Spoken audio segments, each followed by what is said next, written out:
You tuned into the 7-Day Theory. Hard body, hard spirit. So yesterday, I got the best and the worst of YouTube as far as comments. On one of my recovery addiction videos, I got someone that commented. I'm just on live. I got somebody who commented that I thought I'd get like people that are in recovery or fellow addicts that would comment, jump on the video, but no, this was someone that lost somebody. She wasn't an addict. She knew her cousin was an addict and he died. She said the same day I dropped that video. It's called Why Addiction is Hell on Earth. The same day I dropped that video, he was found in his apartment dead. And she told me a whole story in a rundown, and I ended up speaking with her in the comments. But and it was moving to hear, just to connect with somebody on that level. But then later on in the night, I got somebody commenting on my what video was it? It was the Cat Williams, the Fat Faison liar video. When he was dissing Faison again. I got someone who commented on. He said, the haters even agree with me. So my haters, he said, I agree, but get off of YouTube. Get your high ass off of YouTube.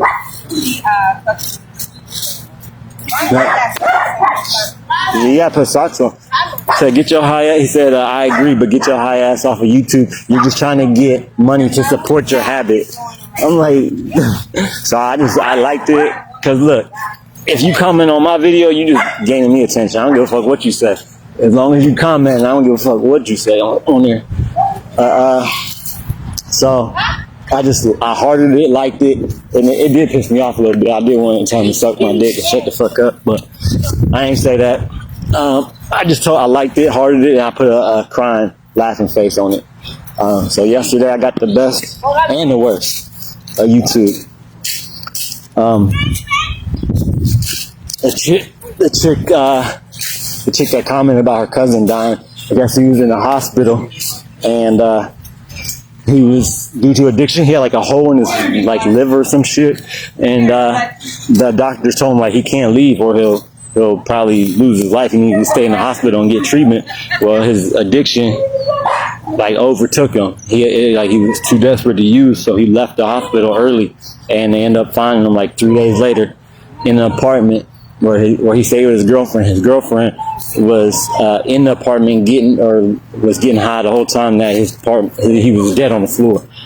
She didn't get to go to his funeral. There was no casket. It was just a picture of him. And yeah, she said she was real empathetic though. She was like she was supportive of him. She said she didn't really get an understanding of like nobody asked him like why what he was trying to numb and why he was using, like what he try to understand why he was using. No one ever did that for him, she said. And but she would try to give him motivational speeches to try to get off. But she said he was still like because I shared about in my video, I shared about how like I stole from family members in my addiction, being so desperate to where I would steal shit, sell it, or you know what I mean, steal money so I can get my fix or whatever. But she said he never did none of that. He was still like a dad. He was there every day. He had kids that he was there for. So he sounded like a stand-up nigga. So yeah, I talked to her about that. She said she works in corporate America and that there's a lot of witchcraft and manipulation in there. And she said she smokes weed, but she stopped. She's a very spiritual woman. I think it was a woman. She believed in God. You know what I mean? I told her I'm gonna pray for her and her family, and she subscribed. She said, and obviously she supported watching my videos and shit, commented. But it was moving. Like I never thought that when I made that video, like when I made videos on addiction and recovery, that I would get somebody that like a family member of somebody. I never really, even though that makes sense, I never thought of it. I was thinking I'm gonna get like alcoholics or addicts commenting or watching my video. So it was real moving to read that comment. Diddy, they said Diddy is running Diddy is running his pod. He's the pod boss. Diddy is the pod boss. in jail. He's paying. So what he's doing now, this makes sense. This, if you ever, I never did no long bid in prison. I only been in jail, but I've talked to people who did the long bids in prison, and I've been in rehabs and shit where people do the same shit. Like you'll get a dude in there that is not gangster, not tough at all, but they got money. And what they'll do is they'll befriend the toughest guy in there, because it works in both ways. Like bro, I'm so glad you're sharing the story. So many people deal with addictions and don't have the strength to get clean. Yeah, man, I hope, but thank you, man. Thank you, for real. That means the world to me. For real, it means the world. Like I wish everybody can get clean. But I know it's tough. Like I'm 38, nigga. I've been using since I was 14. The longest time I had clean was 13 months, and right now I got 2 months. It's about to be 3 on the 1st, and then the longest time before the year was only 9 months. So between all those years from 14 to 38, I only had, if you add those up together, that's like only 2 years I had clean, and it wasn't consecutive. You know what I mean? So it's hard. Trust me, it's hard, and that's why I hate this disease, because it literally takes people away off this earth that otherwise wouldn't be off this earth. They wouldn't be taken, and like it kills your family relationships. It kills your friend relationships. You isolate, you manipulate people, you fuck them over.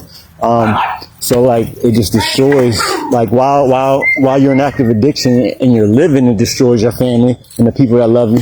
And then when you die from this disease, it destroys them even more because they didn't lost somebody they love. So that's why I hate this disease. And I'm just trying to do what I can to help. I really want to work in the recovery field. I want to get my CDCA. When I get my CDCA, I can be like a case manager or a counselor, or I can just work as a tech in rehabs and like outpatients, inpatients, whatever. So yeah, what's up, D, man? I ain't talked to you in a minute, man. How you been? How you been? I ain't seen you in a minute since that was like that night we kicked it over Shorty. That was a long time ago, huh? My friend, yeah, my friend is just made a comment. D. Nah, it's a different D though. It's a different D. You never met him. But yeah, what you doing? I'm working at Boss Cost now, and I'm in aftercare and outpatient down in Meridian. So I got like 3 more sessions or 4 more sessions of aftercare. I just go once a week for 1 hour every Wednesday, and then I go to my home group meeting. It's a HA meeting, Heroin Anonymous. I go to that every Friday at 7 at this hair club. I'll be going early to help set up, make coffee and shit, clean.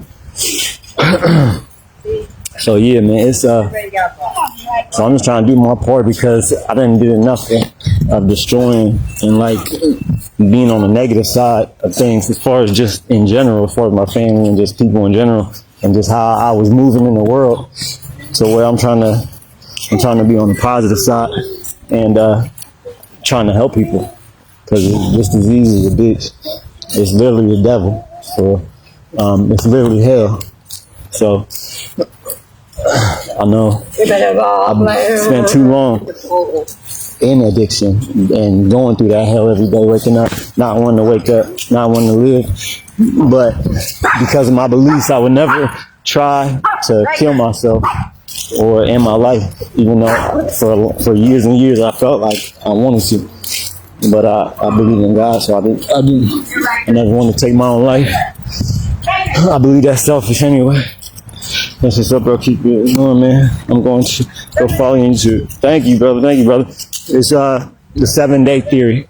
7 is spelled with the number 7 and EVEN. The 7-day theory. So I'm on YouTube and TikTok. Yeah. But the YouTube channel is that's what I mainly be posting on. Well, I post on both though, actually. But yeah, man.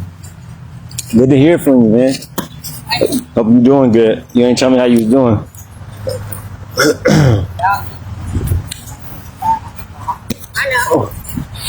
Yeah, me and Shorty and L, we did one podcast together. Me and Shorty and L, we did one, and then like we wanted to do another one because it was kind of like a test run, and we couldn't figure out how to like edit it because it was so long. But we never got up. Like, so either Shorty will be busy or Ball of L would be busy, so we never got up to do a second podcast. Oh, my bad. But yeah.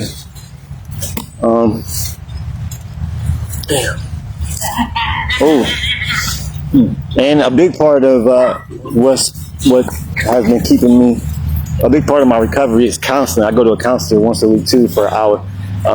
That helps a lot, especially if you find a good counselor.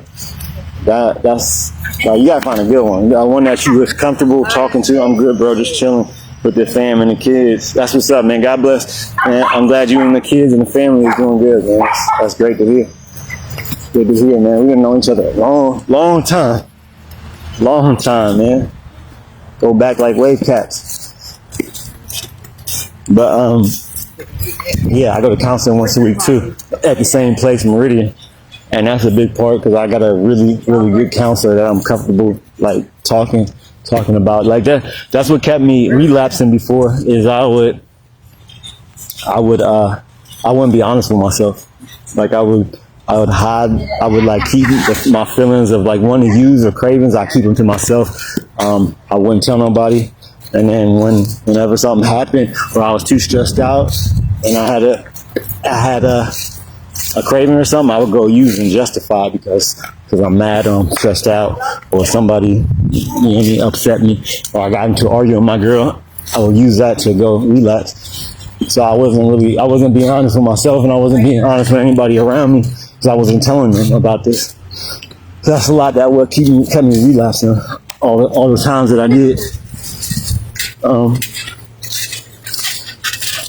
Another thing is that helped me in recovery is like finding out what I like to do and like what I'm into. Like that's what you gotta like replace.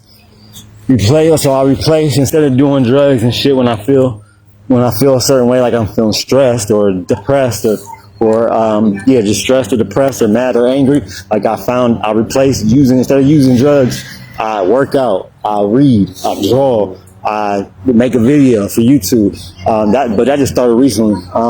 But like I'm really big into reading. I'm really big into listening to music, working out, like replacing them negative habits of when I'm stressed out to like self-care habits to where like these things can alter your mood in a good way, which that's exactly what drugs do. They alter your mind and your mood.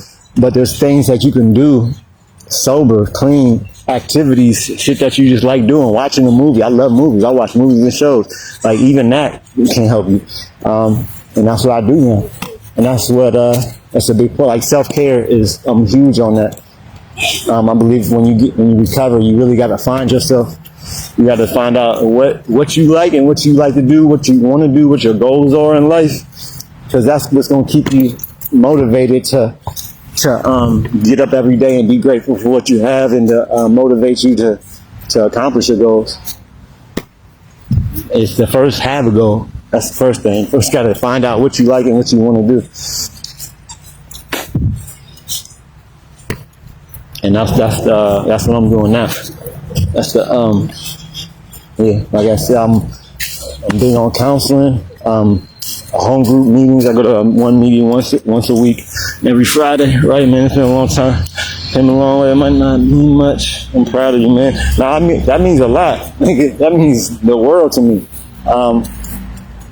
A lot of people don't say that. You know what I mean? I'm proud of you too. But a lot of people don't say that. Like even people like people's moms or their brothers or sisters or uncles, they don't say that or their girls, they don't say that they're proud of you sometimes. So it's nice to hear when somebody does say that. For real. Thank you.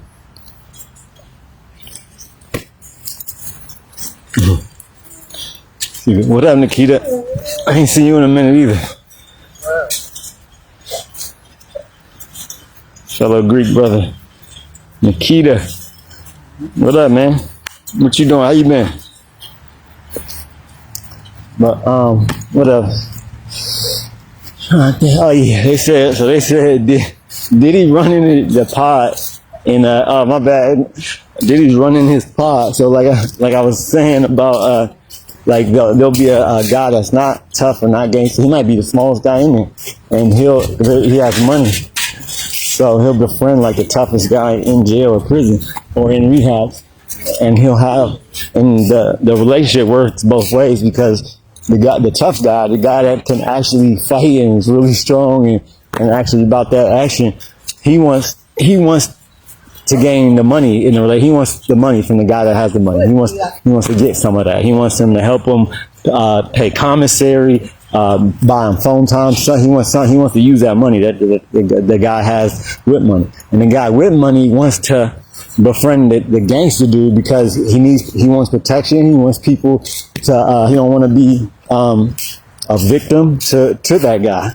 So if he can befriend 1, 2, 3, 4, 10, 20 real tough guys, then that's better for him, because he's really not a tough guy, but he got money, so he can pay for these things. And that's what Diddy is doing. That's what they say Diddy is doing. They say he's paying for people's commissaries, paying for people's phone time. They say he's secretly running the jail, and that makes sense, because I don't like Diddy, but he's a charismatic dude. He's a good manipulator. He can get people to do things just by his money and his power and his fame, just off of that. And then you add to the fact that he's a good manipulator and talker, then that just adds more power to him. So I ain't surprised about that. He's running the jail. Oh, my bad. Yeah, I'm still waiting to hear to see what. It don't look like he's gonna take a plea or anything. At least not yet. But it's still early, so he'll probably take it to trial for real. I don't think he'll win if he does, but you never know. With the court, you never know. You can convince a few people that they're doubtful that you actually committed these crimes, which I don't see that happening. I think he'll be found guilty, but you never know. Anything's possible. But they said they wouldn't give him a bond, though. They denied his bond, because he was already, before he got locked up, was already calling witnesses and trying to, witness tampering. He was already doing that. He was calling witnesses, calling them like 100 times, because they wasn't answering, calling them back to back. And he was calling them back to back, trying to get them to like not talk about him publicly or try to recant their statements. So that's why they didn't give him a bond. What's up, Cindy? How you doing? So yeah, they didn't give him a bond. They're not letting him out, even though he was willing to pay like, I don't know, it was something in the millions. He was willing to pay like millions of dollars for a bond, put up his house, shit like that. But they didn't even give. I'm still waiting on the YNW Melly case. That should be next year. He's been in jail this whole time and never gave him a bond either, because they said he was a menace to society. That supposedly, allegedly killed his 2 best friends, which is crazy. But before he got locked up, that was for real my favorite new up and coming artist. Like he has so much talent. He has so much talent. I was watching all his videos, all his new songs. He was working with Kanye. He had just blown up. As soon as he did that, he was blowing up. I think he was going to be a superstar if he didn't do what he did and went to jail.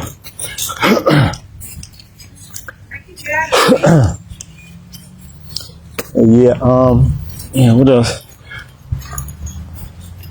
I'm trying to think what else. The Heretic. If y'all didn't see, Heretic movie came out like 2 weeks ago. Literally my favorite movie of all time now. That shit got everything I want in a movie. Hugh Grant is the star, is the antagonist, and these Mormon girls that go to people's houses and spread the word of Mormonism. They go to his house and the movie ensues from there. I'm not gonna spoil it, but like it got religion, it got ancient religion, it has mystery, horror, suspense, drama, debate. He talks about beliefs and like, why do you believe something? Do you believe something? Like, why certain things that we believe on this earth that we have beliefs of, a lot of it is just because someone told us to believe it, or told us it was true, but it's not actually factual, which a belief is just that. It don't gotta be factual. But that's what he's like questioning these girls, and they come in and he kind of like locks them in the house. They can't leave. and he's having these debates about religion, about belief with them, and it is amazing. If you haven't seen it yet, it's still in theaters. I watched it on the internet. I got the Fire Stick, but if you haven't seen it, it's literally my favorite movie. Watch that movie. Gladiator 2 came out. I still gotta watch that. I haven't watched that yet. I was watching the games and everything. Go Ohio State. Browns is sucking per usual. They lost. Steelers, can't believe they won against Baltimore. Oh, and then the Chiefs lost. Me and my son called it. He said the Chiefs was gonna lose to the Bills. I just knew. I just had a feeling that it was their week to lose. And Chiefs, they lost by a good amount too. I think it was like 11 points. They lost. Mahomes threw an interception at the end of the game. I watched that whole game. It was good. It was good to see. Because I like Pat Mahomes, but I was ready for the Chiefs to lose. I was really rooting for. I've been rooting for Baltimore and the Commanders. I like their quarterback, and the Cardinals. I like their whole team. And then who else? Lions is doing crazy. They're doing phenomenal. It's like Lions, Chiefs, Steelers, and Bills are doing really good. And Eagles too. Eagles is up there.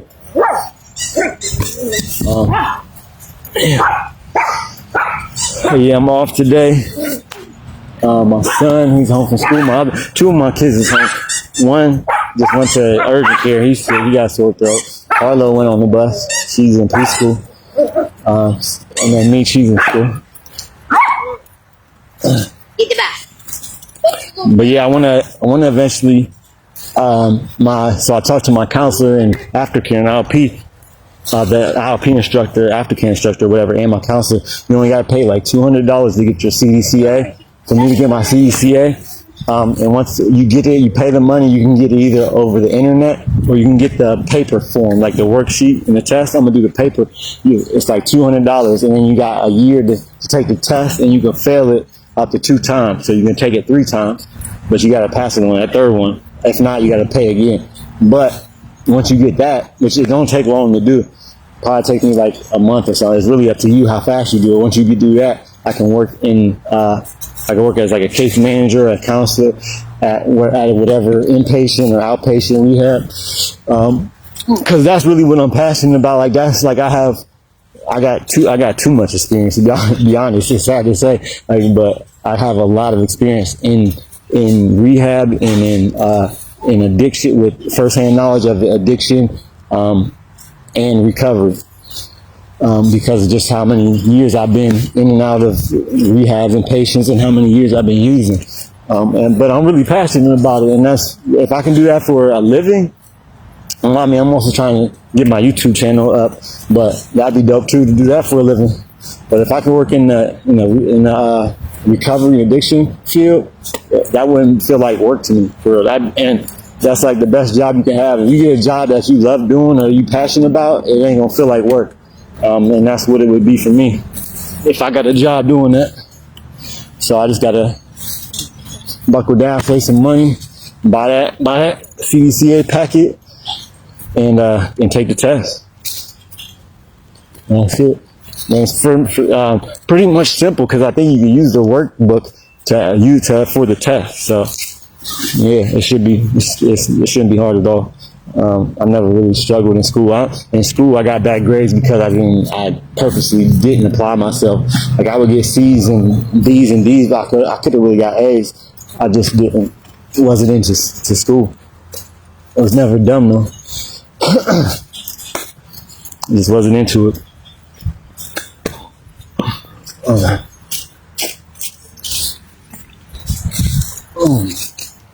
That's what I'm trying to teach Aiden now, like reading. He kind of struggles with reading, and that's like one of my favorite things to do is read, especially about history, ancient Pharaoh. I read a lot on the Pharaoh Akhenaten, and just reading in general is important. Like you need to be able to read, and to read good is a bonus. Because if you can read good, that means you can read things quicker. You can get done with books faster. You can retain more knowledge. So that's what I'm trying to help him do. And his behavior too got to change. Went to parent-teacher conference last week, and it did not go good for him. Yeah, so gotta definitely buckle up, because he's supposed to be playing basketball. It's supposed to be his first year in December starts, and if he don't get his school together, he ain't gonna be playing for the Warren Harding League, where they play at the Harding School. He's in 5th grade, so they play at Harding's gym. Had to pay like $60 to sign him up, and they had like little tryouts. And we're outside playing catch right now. But man, I can't wait for Christmas. My favorite time of year. I cannot wait for Christmas. I'm about to watch. I just watched a Netflix Christmas movie on Netflix. It was pretty good. It had Christina Milian in it. I didn't finish it though, but it was good. I gotta finish it, but I'm ready to watch Home Alone 2. Getting that Christmas spirit vibe, because Home Alone 2 is my favorite Christmas movie ever. I love that movie. I watch it every year around this time. Oh, and then Wicked, the prequel to Wizard of Oz comes out in what's today? Today it comes out this week, November 18th. It comes out the 22nd. I cannot wait for that movie. I love the Wizard of Oz. I watch that about once a year too. So this is a prequel, and who is it? Ariana Grande's in it. It's a musical. The chick that plays the witch, she can sing. It's a trailer. I done watched like 2 of the trailers. I think there's 2 or 3. I watched all of them. It looks so good. I cannot wait for this movie. But last week or the week before, Target and even Boscov's, where I work at, they made toys. They put out toys before the movie to promote the movie. They all had a adult site on the back of their the toys had an adult site. It was wicked.com. They had a URL. They probably thought it would take them to the movies, but no, the URL on the back took you to an adult website where you have to be over 18 to view it. They had to take all the toys down that had the Wicked URL on the back. So pretty much all the action, the little dolls and shit. We had some Barbie ones. And when I went into work the day after I found out about it, I told my manager, I was like, did you hear about the Wicked stuff? She was like, no, I didn't hear about it. So I was like, yeah, Target, and everybody had to take their toys down and everything. And like an hour later, because this was before we opened, like an hour later, she came back to me. She was like, I just got an email about it.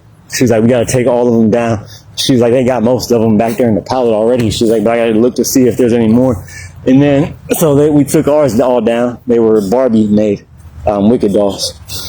The witch, the evil witch, the Wicked witch, and then the regular witch that Ariana Grande is playing. But then yesterday or the day before, they had her scratching out the URL with the Sharpie, and they had her scratching all of them out with a Sharpie, and they're gonna put them back up so that no one can go or see the URL or read it.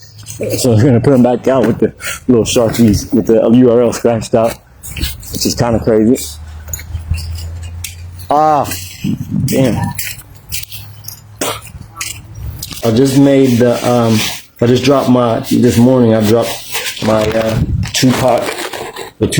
I made a video on Tupac and him shooting 2 off-duty cops in Atlanta, Georgia in 1993 on Halloween night, or like early in the morning, like 2 or 3 in the morning.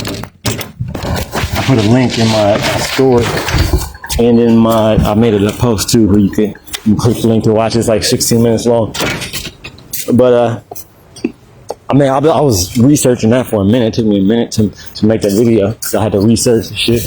But like in the video, I talk about like you couldn't, like the shit that Tupac did. It was like you couldn't even like write the shit any better. Like real life is stranger than fiction sometimes, for real. So this dude shot 2 white off-duty cops in the South in the 90s and got away with it.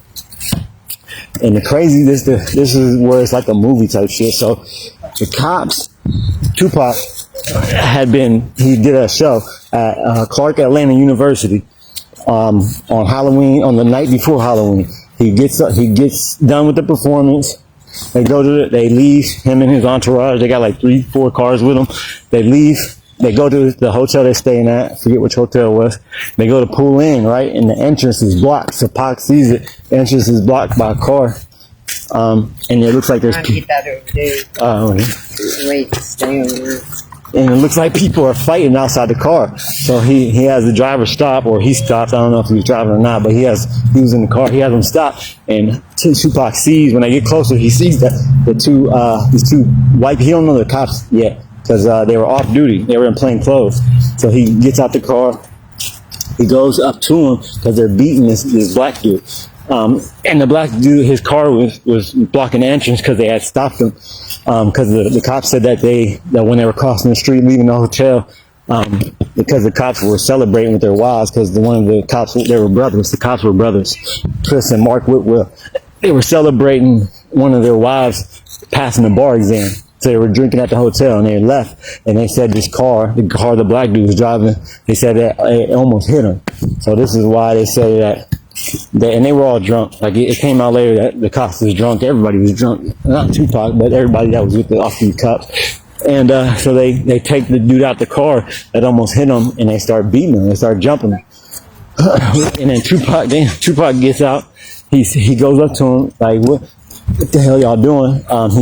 He tries to get him to stop, and he can like tell that they're drunk. He can smell the liquor on them. And they were like, man, who the fuck is you? They was like, get out of here, right? He was like, get out of here. And he was like, they was like, get out of here, whatever. And and they had their gun. They had their guns on them. So Tupac says, one of the outlaws said in one of the interviews, he said that Tupac, when the cops told him to get away, get out, Tupac lifted up his shirt, because you know he got the Thug Life tattoo. He lifted up the shirt. He said, this is Thug Life. We don't run. So they're getting into it, and so then the cop is getting pissed at Tupac, obviously, because he's trying to stop him from beating this dude's ass. Both of them, he's trying to stop these two cops. So the cop pulls out the gun and points it towards Tupac's crew and Tupac. And when that happens, Tupac gets his gun. Either he had it on him or he goes to get out the car, and and then the cop, before Tupac shot, the cop took the butt of his pistol and broke Tupac's car window out. So as soon as he did that, Tupac got his gun, and what's he doing? And he got on one knee so he could aim better. If y'all don't know, Tupac was an avid shooter. He would go to the range all the time, and so he can shoot good. Because that was like one of his hobbies, was shooting at the range and shit. And I think at his home in Atlanta, in the backyard, he even had like shit set up where he can shoot in the backyard. Because they still have that house today. His family still has that house, and they go over there and they shoot guns and shit in the back. So he was a good shooter. He got on one knee. He shot one brother in the abdomen, and he shot the other brother in the ass. You shot me in the ass, Jake. He training day, Denzel Washington, this cop, shot him in the ass, right? So he didn't kill either of them. He didn't kill none of them. They survived. They went to the hospital. After that, he shot them. They left. Then his crew left, went into the hotel. He said that he smoked weed and listened to Dear Mama all night. And like Tupac, like, knew what was coming. Like, he wasn't scared of that, but he like knew that he was gonna get arrested for this and that he could do time for it. But so they arrested him. The next morning they arrest him. He posts $55,000 bail, bond, whatever. So he gets out on December 1st. This happened on Halloween. On December 1st, they have a hearing to see if they're gonna, because they originally charged him and they arrested him with assault with a deadly weapon. So on December 1st, though, they have this hearing where they're bringing all the evidence forward to see if they're going to go for a grand jury indictment, which happened in Lil Durk. He just had a grand jury indictment. And the cops were there. Tupac was there. And after that hearing, they dropped all charges against Tupac. Because this is why I say it's like a movie. Like, you can't even write this shit. The off-duty cops, on them, the guns that they brandished and had on them, they were stolen. One of the brothers stole both guns from evidence locker of the local police that he worked for. He stole those guns out the evidence locker, and he must have gave one to his brother because they had two of them and he had one. So they find that out in court at that court hearing. Then they find out that they were drunk. And then they also found out that the cops lied about who was the aggressor. Tupac wasn't an aggressor, and also the guy driving, the black dude that they was beating up, was not the aggressor. He might have, we don't know for sure whether he almost hit him or not, but even if he didn't, if he almost hit him, he didn't hit him. So why is you beating on this man? Why is you jumping him if he didn't hit y'all? So they lied about the driver being an aggressor and Tupac being an aggressor. They found that out in court. So after a preponderance of evidence, they dropped all charges against Tupac. Didn't have to do not one day in jail over it. These was pretty much crooked cops that was beating people off duty, had stolen guns on them, stealing from the evidence locker. And it was found out that Tupac acted in self-defense when he shot the gun. That's why they dropped the charges, because the one cop pulled his gun first at Tupac and pointed at it. So if somebody points a gun at you, and you shoot them, that's self-defense. Even if they didn't shoot first, they're pointing a gun at you, which can't kill you, so you can shoot them after that. So they found out that he was acting in self-defense, and also the title of my video is called "Why Tupac Shooting Two Cops is Biblical." I say it's biblical because Tupac was shooting. I say it's biblical because Tupac came up to he acted in self-defense, right? But he also came up to the situation, a stranger, being a good Samaritan. It's called the Good Samaritan law. Like if somebody comes up to a situation or sees somebody hurt or whatever, and you don't know that person, and you go up and try to help them, that's called being a good Samaritan. But it comes from the term Good Samaritan comes from the Bible, comes from the New Testament. And I forget which, I don't know, but anyway, Jesus, this isn't a literal story in the Bible. Jesus was telling a parable about how he's trying to compare and relate how the Jewish priests and the Levites at the time are supposed to be like helping people morally, like they're supposed to have morals and values and help the people, but they weren't. They were corrupt.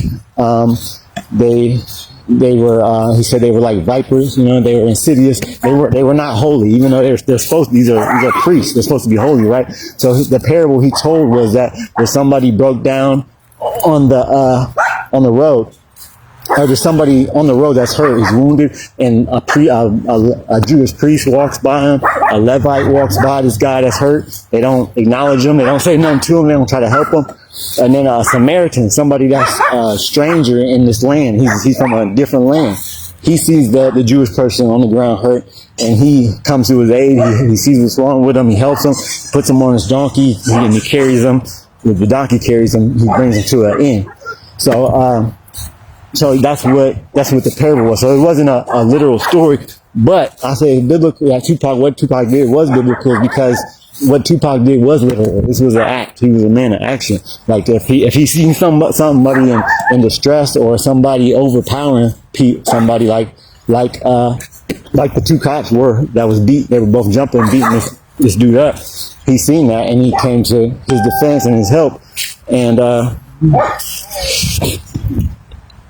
came to his help and defense. So that's why I say, that's why I named the title like I did. That what Tupac did was biblical because it literally was. He was being a good Samaritan. He didn't know this guy. He just seen that he needed help. He was getting beat up and he stopped. That's the type of person. That just shows you his character and like what type of person he was. Because a lot of us, even me included, we'll see somebody broke down on the road and maybe we got to go to work. And if we stop, maybe we'll be late. Maybe we're scared. Maybe it might be nighttime. Some people might be scared to get out because they think something might happen to them. And we'll pass by people. This is just most people will not stop if they see somebody getting beat up or somebody hurt. They will not stop and see what's wrong with them.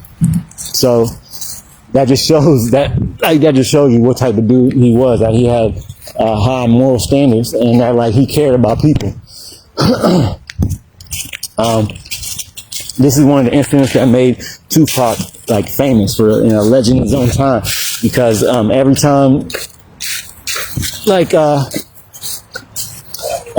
that Tupac was definitely about self-defense, and about all his first two albums and before that was all about pro-black. He was talking about fighting oppression, fighting racism in school. He fought racism. There was neo-Nazis in school, and he did his first interview. He was he was telling how he was trying to figure out what he's going to do, because he's a new Black Panther, right? His mom was in the Black Panthers, notoriously in the Black Panthers, beat her case that she beat her case when she was in the Black Panthers. They tried to say that she was going to do it like a terrorist act, and she went to court. She won.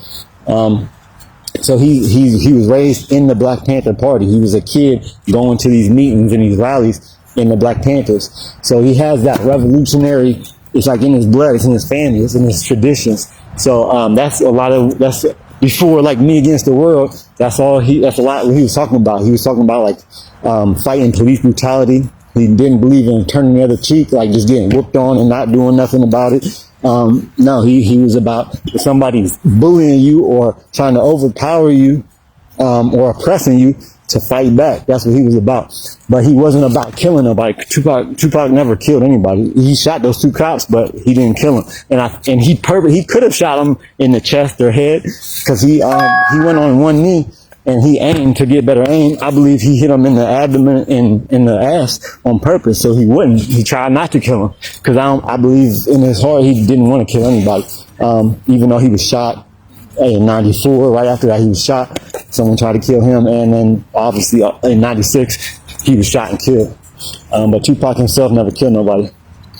And if you look at all the other rappers that have shot and killed somebody, it's nothing like Tupac's situation. Is completely unique. And like you look at the Gucci Man shooting. Okay, he shot and killed somebody because they were robbing him. He wasn't, which that was self-defense. He beat that case obviously with self-defense. And that, yeah, most people would do that. If they have a gun and someone's coming to rob them, they're gonna shoot somebody. But he wasn't trying to help somebody, you know what I mean? He wasn't being a good Samaritan, and that's why he shot. He just shot in self-defense. And you look at like Cassidy, he did jail time because he shot and killed someone, which he was like the aggressor in that. He got into an argument with some dudes, and then he kind of like planned to meet up with this guy and him and his crew, and they met in like an alley, and Cassidy shot him. So that he definitely wasn't helping nobody. So you look at a lot of these rappers that shoot somebody, it's usually black on black crime. Like one of our biggest issues that we have in the community is black on black crime. But a lot of that is just, I think, because most black people live around more black people, and same with white people. A lot of white people live around white people, and you're gonna have more interactions about who you live with. So a lot of that, like black on black crime shit, is just due to that. It's just because you're around the same race that you are, depending on what neighborhoods you're at. So a lot of black on black crime shit be bogus. It's just because they live, but it is a problem, especially with younger kids, like Chicago and shit. That shit is really, really bad out there. But Tupac was not about like black on black crime, nothing like that. He said this, and he really thought that no black person would shoot him ever, because he was like their spokesperson, which he kind of was.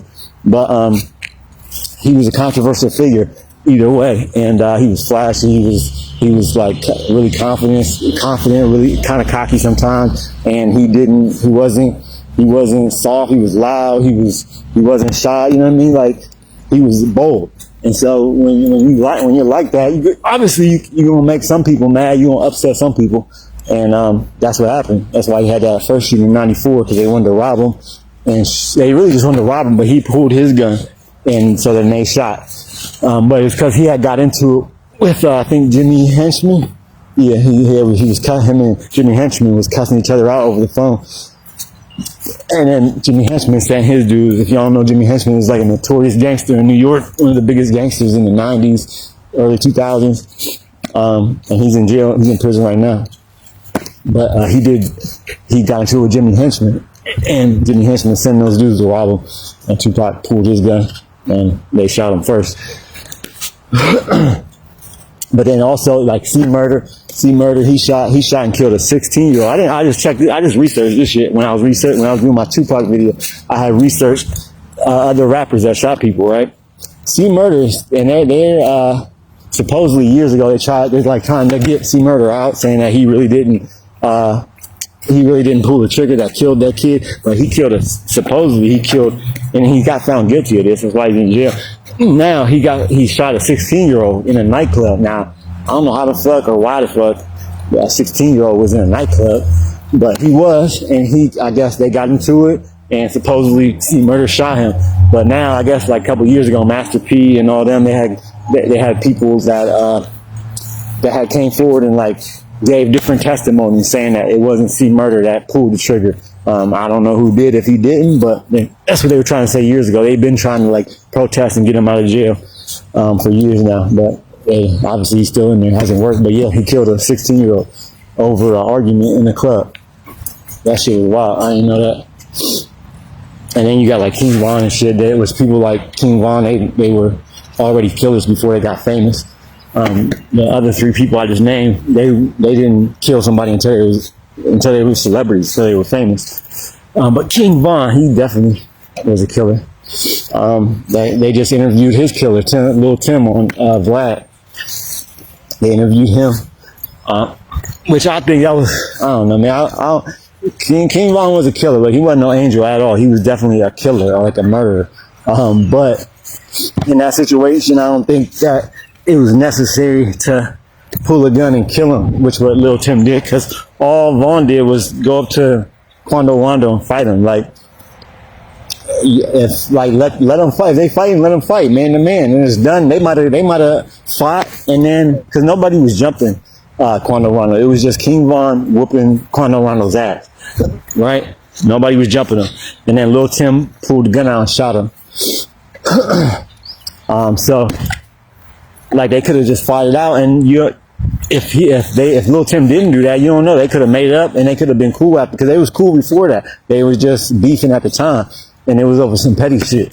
Because I guess Quando Rondo had unfriended him or unfollowed him when he started messing with NBA YoungBoy. So he unfollowed on Instagram or wherever King Von, and King Von was like in his feelings about that, because he was like he thought they was cool, and obviously it's some industry shit, but he thought they was cool.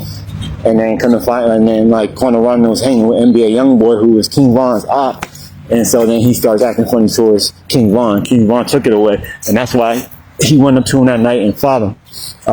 So King Von shouldn't have really fought him over that petty ass shit either. Like that was petty to fight somebody over. Like Quando Rondo acts like he don't know what the problem was, but that was the problem. Yeah, it was small as fuck, and he shouldn't have fought him over that, but that's what the problem was. But yeah, they might have been cool after that, because they was cool before. So if they fought and Lil Tim never pulled out his gun and shot, they might have got cool with each other after they fought. You know, sometimes that happens. Sometimes you just gotta fight whoever, your friend or whoever, and after that y'all can get back cool and leave it at that. But to take somebody's life, man, it's just, I can't picture, I would take somebody's life if my life was in danger. If my life was threatened or I was in immediate danger, then I would take somebody's life. But even then I would feel bad about it. Like I don't never want to have to take another man away off this earth, away from their family, away from their loved ones. I would never want to have to do that. So hopefully I never get put in a situation where I'll have to do that. But because yeah, that's like one of the worst things I think you can do is to kill another person, obviously. Yeah, it's nice out here. I need a cigarette. I'm here throwing this ball with Aiden, my son. They can see you. They can see you. I'm trying to think out what my next video will be. I think I'm gonna make another video on recovery or addiction. So far I only made 2. And that was like kind of my main thing of starting the channel was talking about recovering addiction. But I also wanted to talk about like news and rap and hip hop news, which I've been doing, and then also doing videos on the Pharaoh Akhenaten, the first person in history that we have proof of that was the first person to believe in one God, the first monotheist. Akhenaten was born into like years and years of tradition of worshiping many gods, and he went against all that. Like he was like the embodiment of a revolutionary, because he changed. Not only did he change religiously he changed Egypt, but he changed it art-wise too. Art-wise, he made, like, it was like more realistic in some ways, a lot more realistic, and in other ways, he made his sculptors and artists draw him in a certain way, the way he looks in his statues. It was his idea for him to look like that. Because he might not have looked exactly like his statue is. Like in real life, he might have looked a little different. But he changed the art, and then politically he changed things. So he just changed the world pretty much. He was King Tut's dad. That was his wife was Nefertiti, the famous, they got the famous like charms and shit of the side profile of a queen's head with the crown on her head. That's Nefertiti. That's his wife. And he pretty much made her like a co-king or co-queen. And that was kind of like, that was out of the ordinary too. And also he depicted, how in Egypt they depict like them smiting their enemies or them winning battles. They always look tough and strong and powerful. But Akhenaten, he in his release, like when they carve into a wall, or they paint onto the wall, he had scenes of him and his family, like he has scenes of him holding his daughter and kissing her, and his wife Nefertiti holding the other daughter and she kissing her. He like showed family life in the royal palace in Egypt. And for a pharaoh, they didn't do that back then either. So he like changed everything. And his mantra was, the whole thing he lived by it's called living in Ma'at. It's called Ma'at, means Ma'at translates to truth. So living in truth was like his mantra. That's what he strived to do. And I believe that's what he did do. And he didn't just like the Aten was the name of his God. That's why he also changed his name. He changed his name to Akhenaten. He was born Amenhotep III, right? Amenhotep IV. Amenhotep III was his father, but he changed his name, which was also unheard of. After I think as soon as he became pharaoh, he changed his name to Akhenaten, which no pharaoh ever did. They don't change their name. They don't do that. They just never did. And he changed his name. It'd be like if when Trump or whoever, if Obama, when he got into presidency, if Obama changed his name to a whole different thing, that's what it would be like. And it's just unheard of. He did that. But Akhenaten, because Akhenaten is Ankh, which is life, and then his name pretty much, he who rejoices in the Aten. So he rejoices in God, because the Aten was his God. But people think that like, he just worshipped the sun, and that it was just the sun he was worshiping. But no, he worshipped the energy or the soul, the spirit, the Ka, which they called in ancient Egypt, which is behind the sun. So the Aten, he was the creator, the one true being, true God of the world. And that's what his religious beliefs was. So like we have the Bible and we have the Quran and the Torah and all that, but this is written down, right? This is written down, and it's kind of historical, but then it's not, because it's religious, it's belief. But we actually have factual. This is as far as archaeology and like evidence, and as far as in archaeology and history, this is Akhenaten, his hymn to the Aten, and his all the stuff he wrote down and had and written down in stone and everything, and his religion is the first one in history that we have proof of, as far as archaeology wise, something tangible, that he was the first person to believe in one God. That's the first person that we have actual proof of that believed in one God. And then Egyptians couldn't stand, ancient Egyptians couldn't stand Akhenaten, because they changed like the old priest of Amun. Amun was the prominent god before Akhenaten got into power. There was these priests that had a lot of power, a lot of money. He shut all that down. He would go out and have his people cross out all the names of Amun. He crossed out the name. He had his people cross out the word gods too, plural, because he didn't worship gods. He worshipped only one God. So he had them cross out the word gods, and he also had them cross out Amun, because that was like one of the biggest gods, and he didn't believe in Amun. He didn't believe in any other god except for I. So the priests were powerful, and so when he was in power, he deaded all that. He killed all that. Like, they wasn't getting no money, nothing. He moved the whole capital of the city to a whole desert where he built a whole new city from scratch. That'd be like if a president goes into office and then they was like, you know what? I'm not, Washington D.C. is the capital.